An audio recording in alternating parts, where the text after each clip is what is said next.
Bonjour, bonsoir à tous, c'est Komorebi.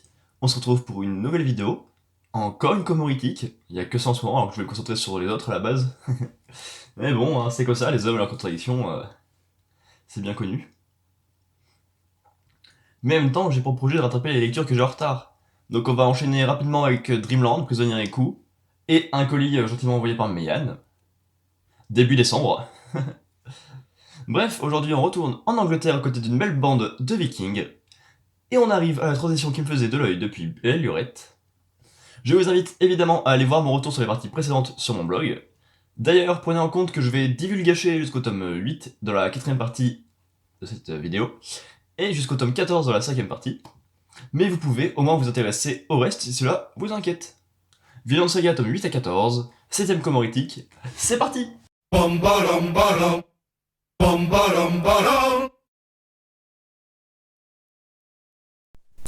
Angleterre, 1013. Le roi du Danemark, Sven Ier, a réussi à placer quasiment tout le pays sous la domination des Vikings. Mais il est proche de la mort, et la lutte pour la succession se joue entre ses deux fils, l'aîné Harald et le cadet, le frêle Knut. En secret, Sven complote, accompagné de son fidèle Floki, pour faciliter l'arrivée de Harald sur le trône. Pourtant, Knut peut compter sur le soutien du redoutable guerrier Thorkel, et surtout d'Askeladd, un génie de la stratégie. Mais tout n'est pas aussi simple. Depuis que le seigneur de guerre Askeladd, il y a 10 ans, a tué sous ses yeux son père, le vaillant Thors, le jeune Thorfinn, qui a à présent 17 ans, a quitté son caractère de gamin joyeux pour devenir un garçon froid et solitaire, ne cessant de suivre le bourreau de son père, se faisant exploiter par ce dernier en échange de promesses de duel à mort, pendant lesquels il échoue à chaque fois, incapable de se maîtriser dans sa quête d'une digne vengeance. C'est ainsi que, de fil en aiguille, le jeune garçon a quitté sa famille et son Islande natale pour se retrouver au cœur des manigances vikings en Angleterre. Il s'agit là, tout du moins, du fil rouge des 8 premiers volumes de Vinland Saga. 8 volumes en forme de prologue à une œuvre destinée à aller beaucoup plus loin que ces simples considérations de succession viking et de conquête de l'Angleterre. Avec Vinland Saga, préparez-vous à plonger au cœur de l'un des seuls mangas mettant sur le devant de la scène avec un certain souci de réalisme l'univers des vikings, même si ce sujet ne semble être qu'un prétexte pour mettre ensuite en avant bien d'autres choses. Vinland Saga est un manga mêlant histoire, aventure et introspection, scénarisé et dessiné par Makoto Yukimura depuis 2005 aux éditions Kodansha. La série commence tout d'abord de sa parution au sein des magazines de prépublication Weekly Shonen Magazine, mais Makoto Yukimura, ne parvenant pas à soutenir le rythme de parution rapide de ce magazine, elle est transférée, au bout de 2 volumes, à un rythme mensuel. Pour l'occasion, les 2 premiers tomes ont été réédités avec modification des couvertures et des mots de l'auteur. Rapidement, le changement de rythme se ressent dans la série. Dès le 3e volume, les chapitres sont plus longs, Yukimura a le temps de mieux découper son histoire, et le gain de qualité graphique est indéniable. Pour réaliser la partie graphique de Vinland Saga, Makoto Yukimura est aidé par 4 assistants. L'œuvre a débarqué en France aux éditions Kurokawa en janvier 2009, et a tout d'abord connu un rythme de parution rapproché de 2-3 mois entre chaque volume, jusqu'à l'arrivée du tome 7 en juin 2010, qui a vu l'édition française rattraper quasiment la japonaise. A partir de là, le rythme s'est légèrement ralenti, 4 mois d'attente entre le tome 7 et 8, puis 5 mois entre la 8e et 9e, et encore 7 mois pour arriver au 10e. La France subit rétroactivement la pause connue au Japon. Pour cette version française, les éditions Kurokawa nous offrent un travail on ne peut plus satisfaisant. La traduction a été confiée à l'expérimenté Xavier Domary. Elle se montre ici à son aise en offrant un travail fluide et globalement agréable, auquel certains reprocheront toutefois un parler parfois légèrement jeune pour des vikings, mais ce sera à chacun de se faire un avis sur la question. On soulignera la pertinence des notes, souvent présentes et s'avérant très utiles quand il s'agit de mettre en avant certains détails historiques. Le papier utilisé et l'impression sont de très bonne qualité. La fin de chaque tome est ponctuée d'une petite carte récapitulant les lieux visités par les héros pour le volume en question, ce qui s'avère parfois fort utile. On ne peut également que remercier l'éditeur d'avoir conservé les pages couleurs. Enfin, notons la volonté de Kurokawa de promouvoir la série via des opérations permettant de récupérer des goodies collector. Makoto Yukimura est né le 8 mai 1976 à Yokohama, dans la préfecture de Kanagawa, un peu au sud de Tokyo. Diplômé de la Tama Art University, une université de beaux-arts, il débute sa carrière à l'âge de 20 ans en tant qu'assistant du mangaka Shin Morimura sur la série Kangaeru Inu, parue chez Kodansha. C'est en 1999-2000 que les éditions Kodansha lui laissent la chance de mettre au point sa première série personnelle dans le magazine Morning, Planet. Seinen de science-fiction à vocation réaliste et introspective, riche de 4 volumes dont la parution japonaise s'étale de janvier 2001 à février 2004. En France, les éditions Panini nous offrent dès 2003 la possibilité de découvrir l'œuvre dans une édition qui s'achèvera en février 2005, avant de rester longuement en rupture pour certains volumes, puis de passer en arrêt de commercialisation. Fort heureusement, le succès de Vinland Saga semble avoir réveillé l'éditeur, qui débuta en juin 2011 une réédition en format deluxe comptant au total 3 volumes. Vous n'avez plus aucune excuse pour passer à côté de ce bijou. Rapidement, Planète s'impose au Japon, en France et ailleurs comme une œuvre marquante. La série remporte plusieurs prix et est encensée pour son réalisme, ses personnages réussis et les questionnements qu'il met en avant quant aux relations humaines, celles entre l'homme et l'espace, l'angoisse existentielle de l'être humain face à l'immensité de ce dernier, les rêves et ambitions personnelles et même l'amour par l'intermédiaire des personnages de Tanabe. Ainsi, Makoto Yukimura s'impose-t-il dès sa première œuvre comme un auteur à suivre de très près et l'on ne peut que rester admiratif face à la profondeur de cette première série lorsque l'on connaît son jeune âge. Fort de ce premier succès, l'auteur publie en 2004 au sein du magazine Evening un one-shot du nom de Sayonara ga Shikai no De. Dans ce drame historique, Yukimura a dépeint à sa façon les derniers moments de Soji Okita, un capitaine de premier escadron du Shinsengumi, et personnage historique surtout connu pour son destin tragique. En 1868, au début de l'ère Meiji, alors que la modernisation du pays est entreprise et efface petit à petit les traces de l'ancien système du pays, et de ceux dont le Shinsengumi qui cherchait à conserver cet ordre ancien, l'auteur s'attarde sur les questionnements qu'aurait pu avoir cet homme dans ses derniers instants. Ainsi, l'ambiance se vaut résolument dramatique, mais à l'instar de Planète, c'est avant tout l'aspect introspectif et poétique que l'on retient. Alors qu'il conçoit cette histoire courte, Makoto Yukimura a pourtant déjà un tout autre projet en tête. Pendant une année complète, il se documente, à l'aide des rares ouvrages parus au Japon sur ce sujet, sur l'univers des Vikings, et se rend même en Islande en 2003, afin de préparer au mieux sa prochaine série. Et c'est finalement en 2005 que Vinland Saga débarque enfin, et rencontre très rapidement le succès. Depuis, Yukimura se concentre uniquement sur cette œuvre, pour laquelle il table sur un total d'environ 25 volumes, qui sont largement dépassés vu qu'on va viser plus les 30-35 je pense. Avec Vinland Saga, Makoto Yukimura avoue espérer pouvoir faire s'interroger en même temps que lui le lecteur sur les sujets qui le préoccupent actuellement. Seul le temps nous dira s'il y parviendra, mais c'est très bien parti. Dans tous les cas, à seulement 44 ans, Makoto Yukimura possède déjà une carrière riche de 2 très grands succès et a tout d'un futur très grand auteur, s'il ne l'est pas déjà. Attention, nous arrivons au moment où je vais divulgacher la fin de la saison 1 et le tome 8. Pour atteindre mon propos. Au début de l'année 1014, Knut rejoint enfin Gainsborough avec ses nouveaux alliés. Lors de leur entrevue, son père comprend rapidement qu'il a changé et qu'il convoite désormais sa couronne. Un jeu de fin stratège s'installe alors entre les deux camps. Sven propose à Knut de le rejoindre à York, où un grand banquet pour célébrer la conquête de l'Angleterre se tiendra en présence des plus puissants seigneurs danois. Contre toute attente, c'est durant ce banquet que prendra fin la lutte entre le roi et son fils. Sven annonce devant son armée qu'il projette d'envahir le pays de Galles, provoquant la consternation d'Escalade. Quand ce dernier tente de l'en dissuader, le roi lui propose d'épargner son pays d'origine s'il assassine lui-même Knut. Devant ce cruel dilemme, Escalade ne voit plus qu'une seule solution, se sacrifier lui-même. Il tue alors le roi à la consternation générale, faisant passer son acte pour la folie d'un homme. Thorfinn, qui n'assistait pas au banquet, fut alerté par la foule quittant le palais, et découvrit ce qui s'était passé. Il tenta de rejoindre Escalade, qui avait triomphé de tous les gardes qui l'avaient attaqué, mais arriva trop tard pour voir Knut blesser mortellement Escalade, qui rendit alors son dernier soupir dans ses bras. Fou de chagrin, en voyant son unique raison de vivre, sa vengeance, disparaître ainsi, Thorfinn tente de tuer Knut, mais est maîtrisé de justesse. Et, tandis que Knut, salué en héros par l'assistance pour avoir tué le régicide, s'empare de la couronne, Thorfinn est traîné hors du palais et disparaît dans les limbes de l'histoire. Nous voilà enfin à la conclusion du premier arc narratif que j'attendais avec impatience. En effet, comme je l'ai ressenti plusieurs fois plus tôt, j'ai bien du mal avec ce prologue puisqu'il fait exprès de se centrer sur les batailles et les personnages secondaires afin d'offrir des portraits vus et revus. Évidemment, le but est de faire ressortir les personnages les plus importants qui changent les codes que l'on connaît et que l'on s'imagine à propos des Vikings. Le propos est intéressant, mais il n'est clairement pas assez mis en avant, pour moi. Donc j'ai eu vraiment du mal à me retrouver avec certains volumes de ce début d'aventure. Pourtant, les passages avec Torse m'ont convaincu vu sa propension à voir le monde différemment, et surtout avec Escalade qui utilise son cerveau et sa langue.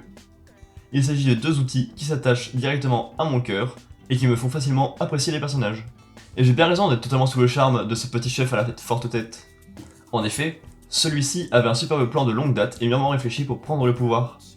Pourtant, s'attaquer au pouvoir, même affaibli, et même avec un plan d'attaque sournois et génial, ne peut se révéler être une réussite sans une petite part de sacrifice. Ainsi, lorsque Sven lui place les 2 éléments les plus importants de sa vie sur une balance, il se voit obligé de créer un 3e choix permettant d'allier les deux, mais au détriment de sa propre personne. Ce changement Et ce choix est tout aussi fort qu'il est soudain et logique avec ce que j'en connais du personnage. Je vous avouerai que je n'étais clairement pas un aficionado d'escalade dans ses premières actions, mais il s'agit dorénavant d'un viking ayant bien voyagé et ayant cogné son dracard contre mon cœur. J'ai déjà hâte de reparler de lui un jour ou l'autre. Tous ces bouleversements entraînent alors un bon moment de tristesse généralisée entre ceux qui ont eu l'honneur ultime de le côtoyer et les lecteurs appréciant les intellectuels aux convictions tenaces. Évidemment, Knut et Thorfinn sont les deux plus proches de cette action, soudaine, et se voient donc obligés de changer également. Je trouve d'ailleurs assez intéressant de mettre leurs valeurs et objectifs en parallèle. Le jeu d'inversion entre leurs rôles respectifs est un petit coup de génie, puisque l'ensemble reste logique tout en étant d'autant plus surprenant et intriguant. En effet, Knut fait ce que Thorfinn aurait dû faire depuis belle lurette, et Thorfinn, en perdant son objectif de vie, se retrouve presque aussi vide que Knut quand nous l'avions découvert. Le prologue de leur voyage commun aura fait monter en caractérisation un personnage pour qu'il vole l'objectif du second, et le mener au point de départ du premier. Quel coup de génie! C'est vraiment très bien construit, et les destins de ces deux protagonistes eux en couleur vont être amenés à grandement changer ici. Une fin en apothéose pour un prologue qui a connu plus de haut que de bas, mais qui me donne encore et toujours plus envie de découvrir la suite et de m'y retrouver totalement. Nous arrivons à la dernière partie de ce travail, et pour avancer jusqu'à la conclusion, je vais divulgacher jusqu'au tome 14. 1 an et demi a passé. C'est par l'intermédiaire d'un certain Einar, un esclave anglais, que l'on retrouve la trace de Thorfinn. Pour avoir tenté de tuer Knut, il fut réduit en esclavage et vendu à un riche propriétaire terrien, danois, du nom de Ketil. C'est dans la ferme de ce dernier que le jeune homme, difficilement reconnaissable, défriche la forêt et cultive la terre. Hanté la nuit par les cauchemars de son ancienne vie, il sut le jour du labeur de sa nouvelle vie servile. Pourtant, s'il croit ne plus avoir envie de vivre, il va très vite découvrir son erreur. Grâce au soutien de quelques personnes, d'Einar son premier et seul ami, de son bienveillant maître Ketil, ou du père de ce dernier Sverker, de l'amitié d'une esclave comme Ernest dont Einar tombera amoureux, Thorfinn va doucement se reconstruire et emprunter la voie de la rédemption, jurant qu'il renonce désormais à toute violence. Mais il est alors loin de se douter de la tournure que vont prendre les événements. Effectivement, j'achevais ma critique rapide sur le volume 8 en parlant du fait que nous avions une ellipse qui nous fait redécouvrir notre protagoniste et un nouveau personnage avec une intrigue plus personnelle et s'intéressant plus aux classes sociales. J'attendais le changement avec impatience et je suis déjà très emballé en seulement 2 chapitres. Nous n'avons plus un seul portrait des Vikings qui essayait de sortir des carcans, mais qui ne se sentait pas vraiment à mes yeux. Et nous trouvons une vision plus globale du monde de l'époque et une présentation de l'organisation de plusieurs domaines bien différents. Et ceci en commençant la naissance d'un duo entre un esclave semblant porter la joie et un héros complètement vide et n'attendant qu'à être reconstruit. Après le tome 8, nous nous sommes étrangement concentrés sur le tome 9, et je n'ai fait qu'être positif. C'est si doux et agréable à lire en même temps. La vie de Thorfinn, tout comme le message de Vinland Saga, a drastiquement changé avec la disparition de son objectif. Celui-ci découvre ainsi le monde et des sentiments bien plus humains en s'éloignant enfin de la guerre qu'il aurait vu grandir depuis ses 6 ans. Les personnes ne sont pas fichues pour devenir des humains respectables, agréables et passionnants un jour, il s'agit juste d'un coup de pouce de son monde, ainsi que d'une volonté inébranlable. Nous en découvrons encore plus sur la ferme de ce fameux Ketil, en découvrant 2 membres de sa famille qui semblent rajouter de nouvelles intrigues ainsi que d'autres invités. En même temps, après seulement 2 chapitres, il paraît plutôt logique que nous allions en apprendre plus. Mais découvrir ainsi une famille avec 3 générations bien différentes, ainsi que des invités qui ont aussi leur propre vision du monde, est assez dingue. Heureusement que nous avons les esclaves qui nous permettent de rester sur le bon chemin à suivre. Nous avons une belle réflexion sur l'amitié grâce à Thorfinn et Einar, sur la peur de la mort, sur le fait de se rattacher à la vie grâce à Thorfinn, au fils de Ketil et à un invité. Les réflexions sont pertinentes au possible, encore plus avec le fait que les passages de guerre sont ceux que j'aime le moins. Einar est un personnage déjà essentiel pour Thorfinn et pour nous-mêmes. Et je suis dingue de sa façon d'accepter les choses et d'apporter son aide à un nouveau collègue, alors qu'il aurait très bien pu se replier sur lui-même et agir bien plus violemment au vu du monde qui les entoure. Je pense que cet arc va être passionnant, et nous découvrons également le Knut post-ellipse, et celui-ci me perturbe grandement avec sa nouvelle façon de faire face à la guerre qui sévit en Angleterre. D'autant plus que pendant que Thorfinn semble se rapprocher à nouveau de l'humain, Knut est montré comme ayant totalement perdu le contrôle de son humanité. Nous arrivons bientôt au moment de la moitié des tomes prévus dans cette vidéo traitée, donc nous allons nous intéresser sans plus tarder à ce que nous apporte le volume 10. Et en vitesse s'il vous plaît. Les choses avancent et les propos se développent parfaitement. En même temps, quel volume ne servirait pas à ça? Le père de Ketil s'entend bien mieux avec Serpent qu'avec son fils. Les deux proposent alors une ouverture d'esprit bienvenue qui aime bien notre récipient qui n'attend qu'à être renaître et en la personne de Thorfinn. À côté de ça, nous avons encore de nouvelles intrigues avec l'arrivée du deuxième fils de Ketil, qui est aussi terrible alors qu'il est à l'opposé total du dernier. Nous avons un petit passage sur le traitement de deux voleurs qui permettent de mettre en avant des valeurs bien différentes. Thorfinn apprend une nouvelle fois qu'il a tout à apprendre. Oui, apprendre à apprendre, c'est beau. Et prend sa décision après un rêve terrible porté par Askeladd et son père, et lui permettant de comprendre comment devenir un vrai guerrier, comment devenir meilleur. Mais en même temps, sa volonté aura fort à faire face à la dureté de son monde et de son passé.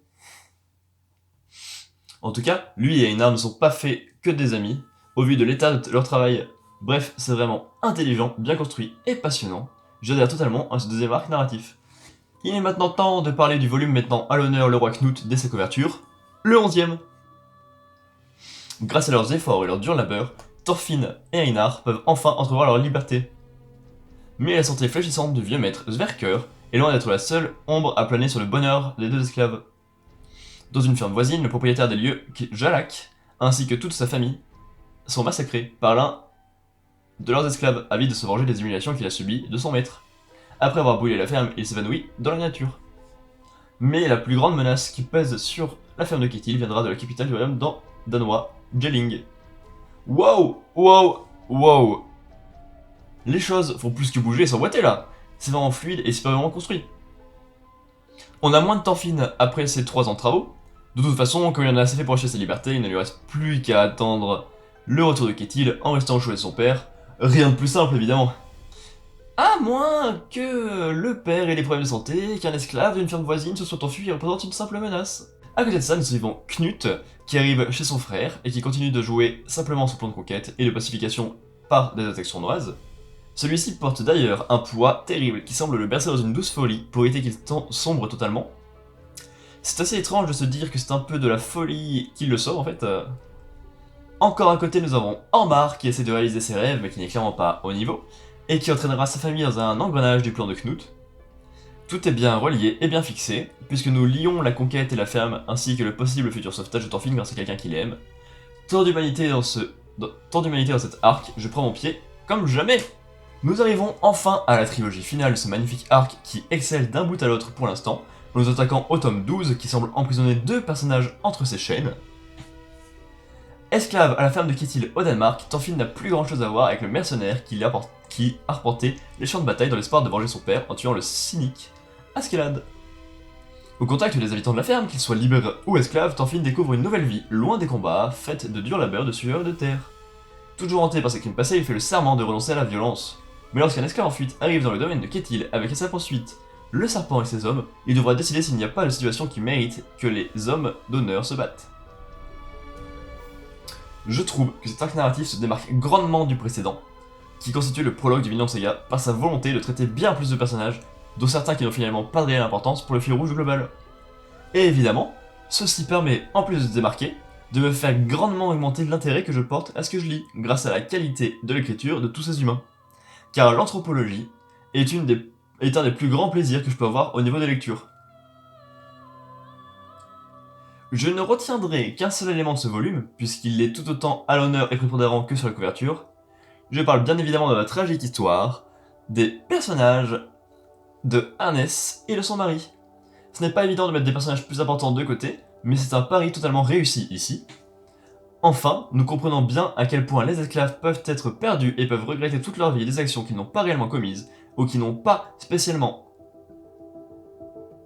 joué dans le terrible destin qui découle juste du monde en fait. Je trouve cette fuite en avant absolument magnifique, car chaque acte les éloigne de la liberté, les entraîne forcément au suivant, jusqu'à les mettre totalement dos au mur. Cette histoire est à la fois monstrueusement passionnante, terriblement triste et indicative de la difficulté de la vie des esclaves, que nous ne ressentirons pas vraiment avec Thorfinn car il a finalement beaucoup de chance dans son malheur. D'ailleurs, en parlant de notre protagoniste, il a quand même un élément pour lui dans ce volume. En effet, celui-ci s'est promis de ne plus jamais se battre et de ne plus jamais blesser personne afin d'éviter de charger le poids des fantômes qu'il a déjà apporté, ainsi que de stopper le cycle de la haine. Pourtant, le voilà face à un terrible dilemme, car le voilà face à une situation où se battre serait un acte de défense de quelques opprimés, soit un acte pour le bien. Et pourtant, il s'y refuse car c'est un homme de parole, mais cela empêche la réussite de sa protection. Ainsi, ce splendide volume permet de remettre à mal les idées de Thorfinn, qui semble avoir trouvé sa rédemption, mais qui n'a pas encore trouvé de solution miracle face à l'incroyable dureté du monde qu'on nous met en avant avec cette histoire d'amant maudit. La trilogie finale commence avec une pure merveille. Il est temps de s'intéresser au tome central de la trilogie finale de cet arc, un tome censé être un gros pivot et censé montrer l'utilité de tous les éléments passionnants mis en place jusqu'ici. Thorfinn a tourné le dos à sa vie de mercenaire et aspire aujourd'hui à une vie de non-violence, mais après la fuite ratée de Gardar et d'Arnès, qui s'est achevée par la mort de plusieurs des hommes du serpent et de Gardar en personne, Arnès, Thorfinn et Einar sont ligotés et enfermés dans la grange en attendant leur punition. Peu de temps après, Maître Ketil revient clandestinement à bord du vaisseau de Leif, après avoir été accusé de haute trahison par Knut, bien décidé à le déposséder de cette richesse. Apprenant le sort d'Arnès, le maître de la ferme sombre dans une folie meurtrière et décide d'entrer en guerre contre le roi. Je diviserai ce tome central de la trilogie finale en 4 gros points. Autant pour faire appel à ma lecture que pour les critiquer. Nous retrouvons tout d'abord un élément paraissant bien logique au vu de la situation tendue entre le roi et la petite ferme, la préparation à la guerre. C'est souvent la partie que je préfère dans les guerres, car c'est à ce moment-là que la tension est la plus présente avec la peur de l'inconnu, de l'armée qui arrive, avec la mise au point des rêves des personnages, justifiant le fait qu'ils participent ou non à la guerre, et avec quelle intensité. Cette partie ne fait pas exception ici, puisqu'elle correspond exactement à ce que j'attendais, avec un très beau passage pour les mercenaires par exemple, me faisant les aimer en un éclair. Je séparais cette préparation en 2 points, puisque le cas de Ketil est vraiment très particulier. En effet, celui-ci s'était créé de grands projets en allant voir le roi, puisqu'il avait un fils bien placé, mais a été détruit par le fait d'avoir attiré sa haine. D'avoir un fils incapable, et d'avoir un fils qui a perdu sa place. Tout ce qu'il a créé, tout ce qu'il a espéré, a disparu. Sa confiance en lui, ainsi que les autres, est sacrément émoussée, et la trahison d'Arnès est la cerise sur le gâteau de sa folie. Je trouve ce personnage et ce passage absolument dingue au vu de la construction et la difficulté extrême de la vie. Nous assistons ensuite à la guerre que je vais assez vite éclipser, car ce n'est pas ma plus grande passion. En revanche, je trouve son parti pris plutôt intéressant, puisqu'on nous met totalement du côté de Ketil, puisqu'il n'a rien à se reprocher et que Knut semble un peu perturbé. Et pourtant, le parti pris ne s'arrête pas là, puisqu'on nous montre le clan qui se fait totalement rouler dessus par son adversaire. Ainsi, nous voyons très bien l'horreur de la guerre, surtout en comparaison de la nouvelle vie de Thorfinn. Heureusement, Ketil peut quand même compter sur Serpent et Thorgeir pour avoir le droit à quelques passes d'armes de son côté, même si cela ne suffit largement pas. Mais bref, cette guerre a également fini une victime qui ne s'est même pas battue, au travers du personnage d'Arnès. Je trouve sa façon de partir tellement belle, et tellement forte avec sa façon de brouiller très fort les portes de passage entre la vie et la mort, ainsi qu'en montrant bien l'influence qu'ont eu les 2 frères esclaves sur elle. Les 2 frères qui y trouvent d'ailleurs une toute nouvelle volonté, qui semble répondre à la question du tome précédent sur la façon de faire de Thorfinn pour trouver la paix. Nous voilà enfin au dernier volume de cette vidéo dont je suis bien fier, et de ce magnifique arc narratif qui m'inspire franchement et qui me pousse à me dépasser. L'armée du roi Knut a débarqué au domaine de Ketil. Loin de s'avouer vaincu, Ketil a rassemblé ses troupes pour défendre sa ferme, mais sans une réelle formation militaire, les paysans sont loin d'être de taille face aux redoutables Jomsvikings. Une folie meurtrière s'abat sur la ferme. De leur côté, Thorfinn et Einar, qui ont enfin gagné leur liberté, décident de tout quitter avec Leif pour fonder au Vinland, un pays où régnera la paix. Si Einar est tenté de partir sans un regard en arrière, ce n'est pas le cas de Thorfinn. Ce dernier reste furieux contre Maître Ketil depuis que celui-ci a tué Arnès. Rien que pour la galéjade, je tiens à vous préciser que je n'ai compris qu'après ma lecture que nous pouvons apprécier Thorfinn sur la couverture de ce volume. Il a tellement changé plusieurs fois récemment que j'ai eu bien du mal à faire le lien entre les traits durs qu'il a ici ainsi que ses cheveux détachés. Quelle évolution! C'est impressionnant de faire varier autant en lien le dessin, le chara design et la psychologie d'un personnage. Nous suivons donc effectivement Thorfinn qui tient absolument à laisser ce monde en paix avant de partir car il semble avoir trouvé la solution pour éviter la noirceur du cœur de l'homme. Je suis un gros fan de la façon qu'a trouvé Thorfinn pour se faire reconnaître par les généraux et pour pouvoir atteindre Knut. Cette force d'esprit absolument gigantesque impose du respect tant à ses pairs qu'à nous, lecteurs. Quelle puissance évocatrice qui me file la chair de poule. Ensuite, la rencontre entre les 2 anciens alliés est parfaitement touchante tant la candeur naturelle de l'humanité naïve ressort de Thorfinn et permet enfin à Knut de trouver 2 épaules pour pouvoir enfin se soulager du fardeau bien trop lourd qu'il avait apporté. Je suis dingue de cette façon qu'ont eu absolument toutes les pièces du puzzle de cet arc de converger autour de ces 2 personnages pour oser espérer un avenir un peu plus radieux pour les hommes du Nord. Espoir que nous retrouvons avec les personnages laissés à la ferme qui ont bien changé et qui promettent pour leur avenir ainsi que dans le voyage de Thorfinn, Einar et Leif qui vont se lancer prochainement. Je suis fou de joie d'avoir enfin pu avancer de quelques tomes dans la grande épopée de Thorfinn, D'autant plus que ces nouveaux tomes et le changement d'arc narratif a fait gagner un nombre de places non négligeable de Vinland Saga dans les mangas qui me tiennent le plus à cœur. Pouvoir passer ainsi d'une intrigue qui se perd dans des affrontements insensés se concentrant sur 3 ou 4 personnages au grand maximum, mais en ayant bien du mal à m'intéresser à une intrigue recoupant une belle quantité de personnages avec un réel propos de fond et une dynamité rayonnante qui fait plaisir à voir. Évidemment, tous ces éléments sont décuplés par la présence du prologue et des défauts que je lui trouve. Finalement, ce premier pas est tremblant, mais il est essentiel pour nous lancer sur la piste du chef-d'œuvre que semble poursuivre Vinland Saga avec son arc des esclaves. Entre le parallélisme flagrant des deux protagonistes, le décuplement de personnages secondaires essentiels et d'intrigues réussies, et avec un propos sur le vrai guerrier plus que pertinent, je me demande à quoi ressemblera la prochaine étape du voyage, mais je me permets d'être plus qu'optimiste maintenant. Finalement, ces 7 tomes m'auront permis de l'atteindre, d'atteindre mon Vinland. Bum bottom bottom. Bum bottom bottom. Merci beaucoup d'avoir pris le temps de lire mon humble avis sur ces 7 tomes de Vinland Saga. Me voilà enfin à jour sur les tomes que j'ai achetés, mais le voyage est encore loin d'être terminé. N'hésitez pas à interagir avec cette vidéo, afin de faire avancer la barque de mes projets et de prolonger mon voyage au sein de Vinland Saga, en espérant vous retrouver bientôt pour un autre rattrapage ou toute autre chose. D'ici là, portez-vous bien, faites-vous plaisir, à comme bientôt.